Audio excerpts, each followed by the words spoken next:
Mas, alhamdulillah laku satu, setelah berbulan-bulan saya tidak bisa jualan, laku satu walaupun hanya harganya 150.000. Dia berangkat dari rumahnya menuju ke kantor pos itu selama 2 jam jaraknya untuk mengirim batik yang harga 150.000 ke kantor pos.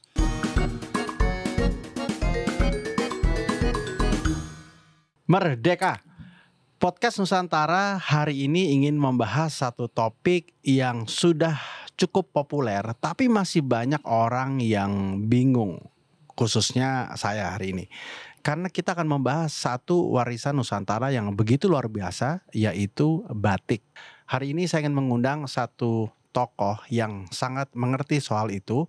Beliau adalah Wakil Ketua dari Asosiasi Pengrajin dan Pengusaha Batik Indonesia. Bersama kita Pak Agus Purwanto. Selamat hari ini Pak Agus. Selamat. Salam canting. Oh gini ya, salam canting ya. Ini salam batik, ini salam canting. Jadi bentuknya ini ujung seperti canting tulis. Oke. Ujung, runcing, bukan bulat. Ujung. Iya, bentuk runcing gitu. Oke. Pak Agus, itu menarik, Asosiasi Pengrajin. Perajin Dan Pengusaha. Kenapa perajin duluan, lalu pengusaha? Kenapa perajin dan pengusaha lalu ada dalam satu asosiasi? Jadi kita memang berangkat dari para perajin ya, pelaku ya. Jadi yang sehari-hari terlibat dalam dunia malam dan dunia obat ya.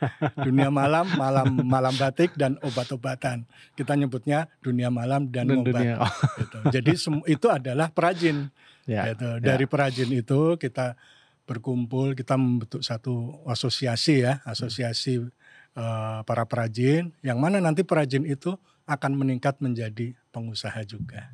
Oh oke. Jadi ini semacam proses awalnya dari para perajin. Betul. Sebagian dari perajin ini kemudian menjadi pengusaha. Okay. Kita harapkan begitu. Ya. Sejak tahun berapa asosiasi ini? 5 tahun yang lalu. Jadi Juli kemarin tepat 5 tahun dan kita baru pergantian pengurus periode kedua. Nah, apa yang diperjuangkan oleh teman-teman di asosiasi? Sebetulnya kita ingin menyatukan suara para perajin batik ya. Karena selama ini perajin batik tidak begitu kelihatan ya. Semuanya produk batik yang orang taunya para desainernya dan lain-lainnya. Tapi siapa yang membuat batik itu, siapa yang menjaga warisan batik itu orang tidak tahu. So kita bicara dari grassroots banget ya. Betul. Memang ini gerakan grassroots. Perajin itu paling grassroots. Oke. Berapa banyak anggotanya? Sebelum pandemi kita punya perajin batik itu sekitar 140 140 ribu ya.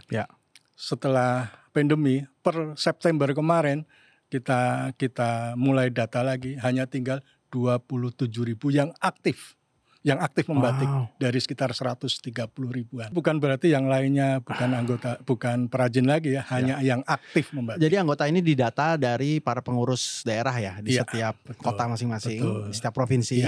Kemudian dikumpulkan keluar angka 120 sekian, sampai setelah pandemi ini jadi tinggal 27 ribu sekian. Sekitar 27 ribu. Wow, itu PR besar berarti ya? Iya, betul. Ya kan. Nah,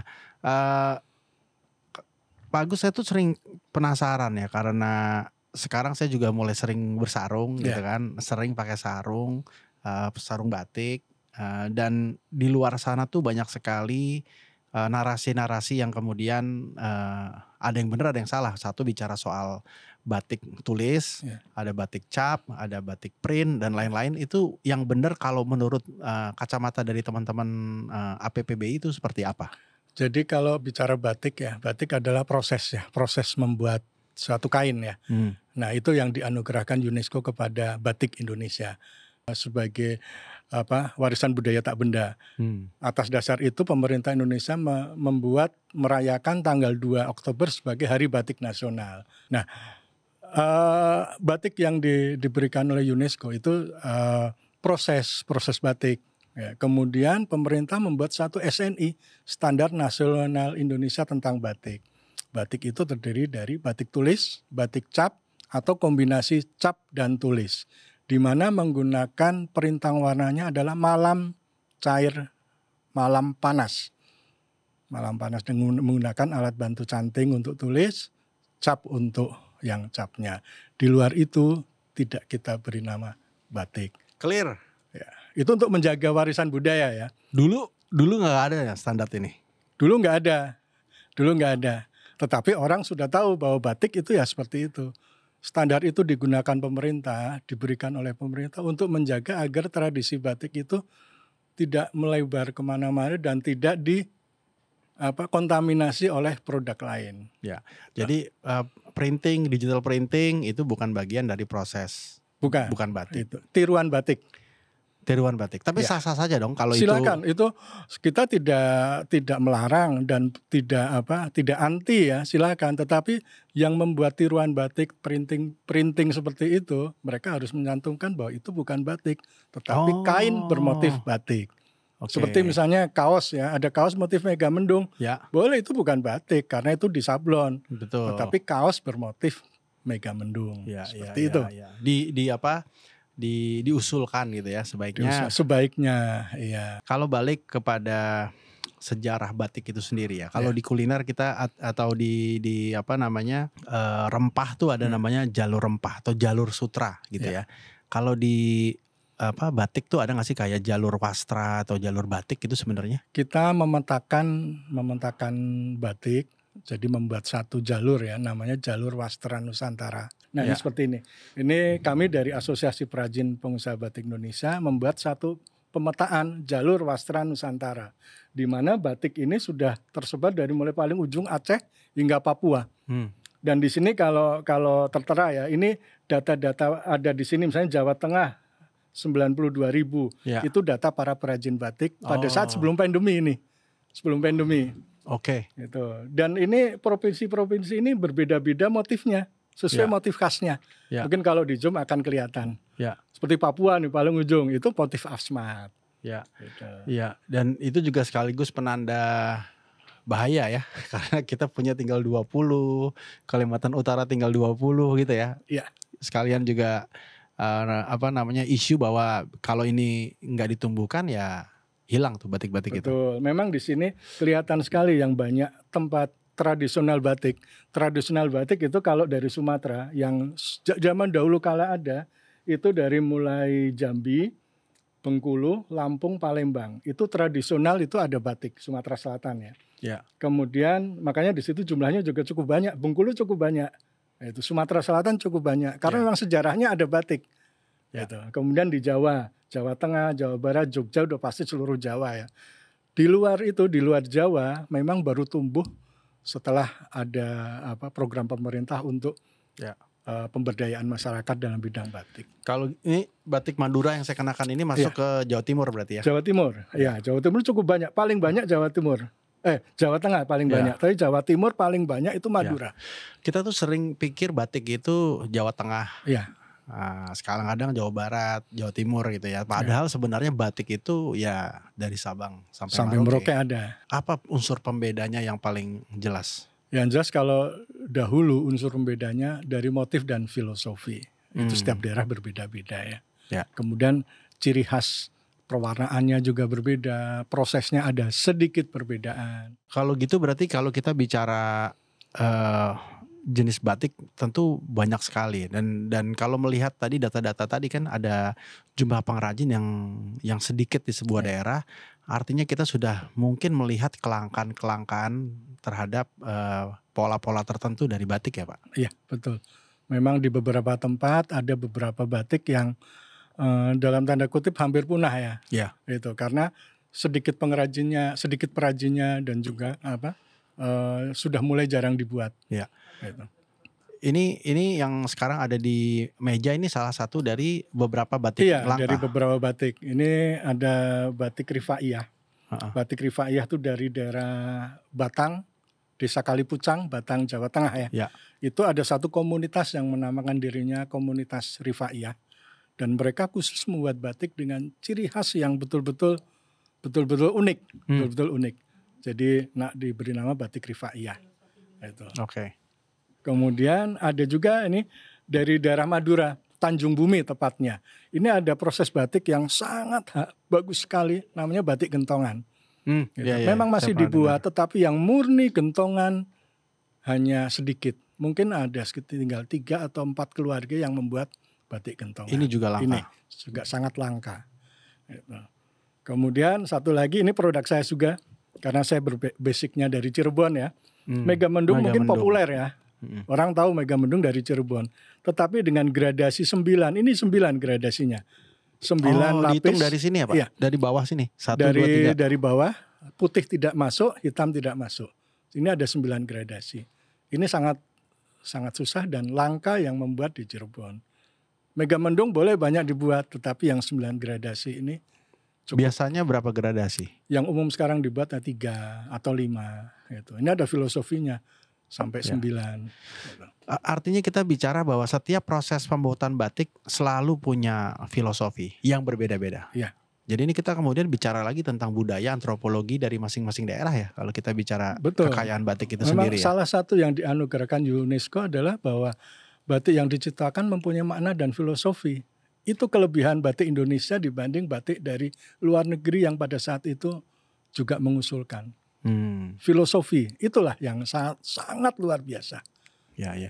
Apa peran atau keinginan dari asosiasi untuk kemudian menghidupkan atau meneruskan batik-batik yang langka ini atau bahkan mungkin punah ya? Setahu saya di Kebumen juga ada namanya batik sirikit. Ya. Dan itu juga saya nggak tahu masih ada atau enggak gitu ya. Tapi apa yang kemudian peta biru yang dilakukan dalam konteks melestarikan? Yang jelas ada 2 sisi ya, dari sisi produsen atau perajinnya, kemudian dari sisi pecinta batik. Ya, kalau dari sisi produsen ya jelas kita selalu mengingatkan teman-teman bahwa jangan sampai apimu padam. Gitu.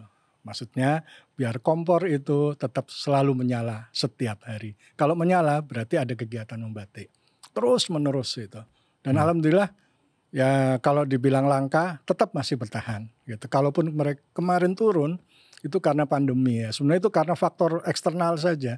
Mungkin kalau tidak ada pandemi, barangkali perajin batik sudah lebih naik ya, gitu. Tapi kemarin faktor pandemi yang meluluhlantakkan semua kegiatan termasuk batik. Iya. Kemudian ke sektor pecinta batik, ya kita selalu mengedukasi bahwa batik itu tidak hanya untuk kondangan ya, itu sehari-hari untuk interior pun juga bisa. Gitu.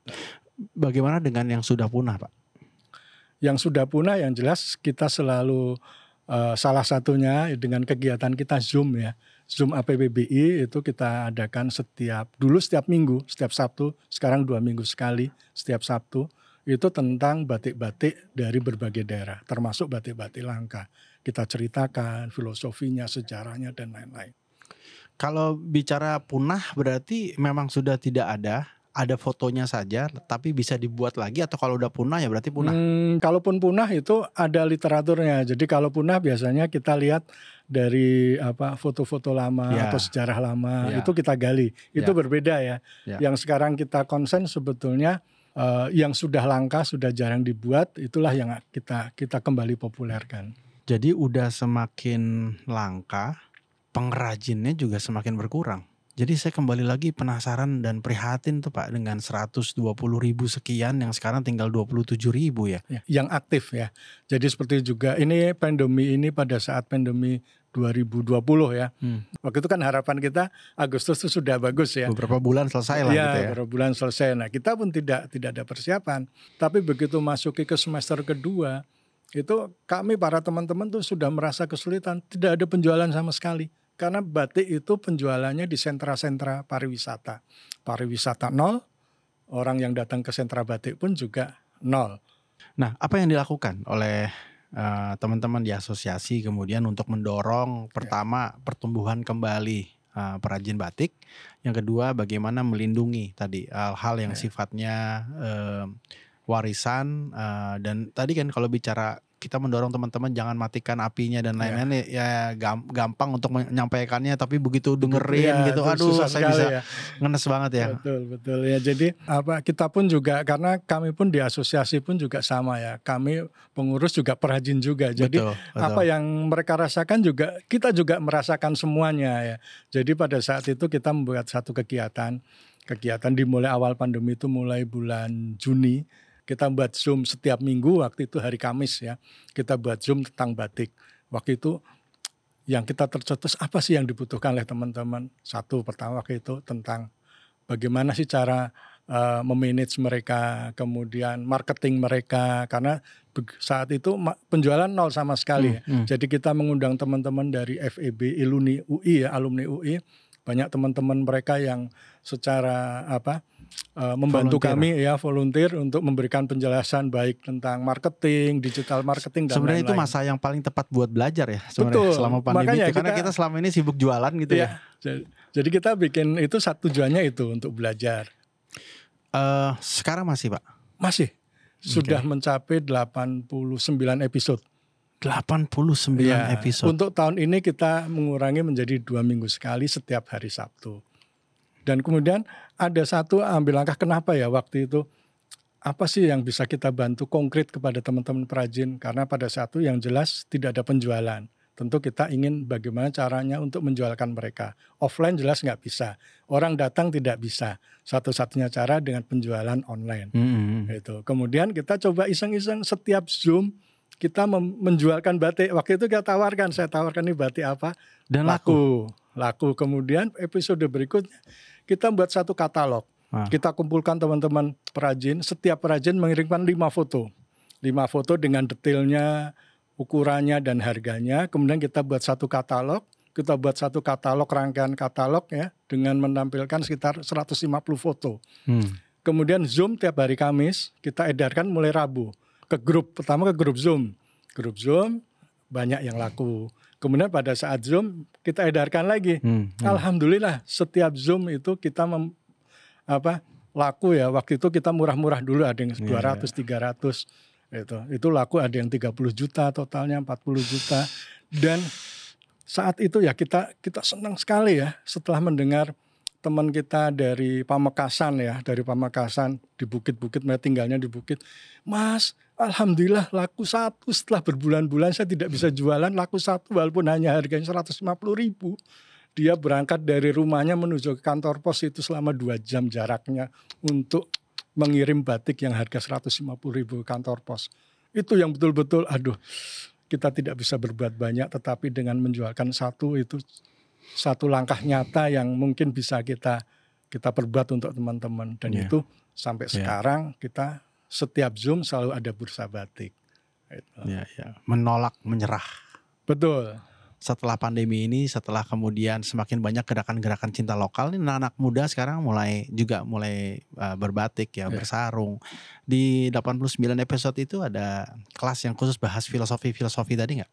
Kalau filosofi di episode Jalur Wastara Nusantara, waktu itu membahas tentang batik, mulai dari batik di Sumatera, batik di Jawa, kemudian ada tentang batik sekar jagat, motif sekar jagat, filosofinya, motif tambal, kemudian batik Lampung, batik Sembagi, apa filosofinya, batik Jambi, apa filosofinya. Waktu itu sekitar berapa episode ya. Dan itu dalam-dalam semua ya Pak? Semua dalam. Kalau filosofi itu paling disukai teman-teman pecinta batik itu filosofi.